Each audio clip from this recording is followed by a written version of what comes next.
Choose happiness ngayong Tuesday. From an all-male cast na nakaraang season, get ready para sa female power na aabangan sa Sparkle Campus Cutie Season 2. Meet our 10 lovely female aspirants. Sina Mai Arecat, ang dancing kikay ng Rizal. Abby Arnold, ang teki mutyan ng Pampanga. Zyle Baker, ang energetic kontesera ng Quezon City. Gian Castro, ang sentimental sweetheart ng Pampanga.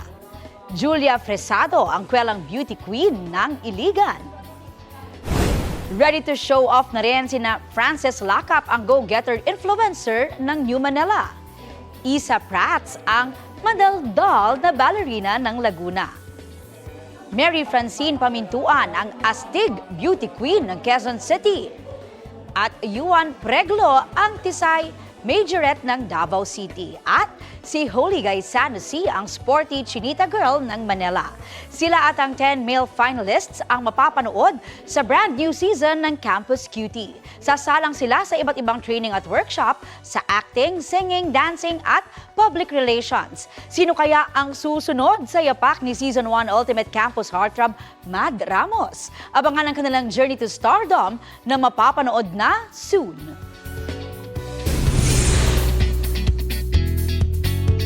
Pinarangalan ng ilang kapuso shows at personalities sa First FAMAS Broadcast Arts Awards. Wagi bilang Best Host for Public Service, si Kapuso Multi-Awarded journalist Cara David.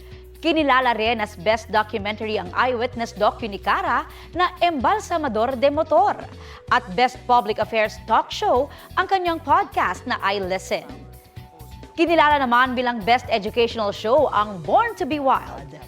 Best Lifestyle Show ang Biyahe ni Drew. Best Performer si Sparkle artist Kelvin Miranda. Wagi rin ang Family Feud as Best Show for Game Reality and Competition. Best Entertainment Talk Show ang Fast Talk with Boy Abunda. Best Variety Show naman ang It's Showtime at Best Host for Entertainment ang main host nitong si Vice Ganda. Thank you very much sa FAMAS. But more than that, thank you sa GMA for giving me the opportunity to tell stories every day. Lahat po ng mga bata, lahat po ng mga pamilya, lahat po ng mga komunidad na nagtiwala po sa amin ng kanilang mga kwento. Alay po namin ito sa inyo. Lubos ako nagpapasalamat sa GMA Network para sa pagsuporta para maabot ko yung mga pangarap ko. Para magawa ko yung mga ganitong klaseng programa at sa pagbibigay nyo ng tiwala sa akin.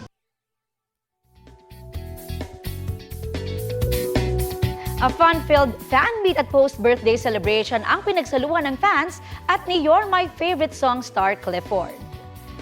Punong-puno ng fun activities ang red and black themed party na inorganize ng fans para sa Sparkle artist. Game namang kumasa sa acting challenge. At video kiss session si Clifford.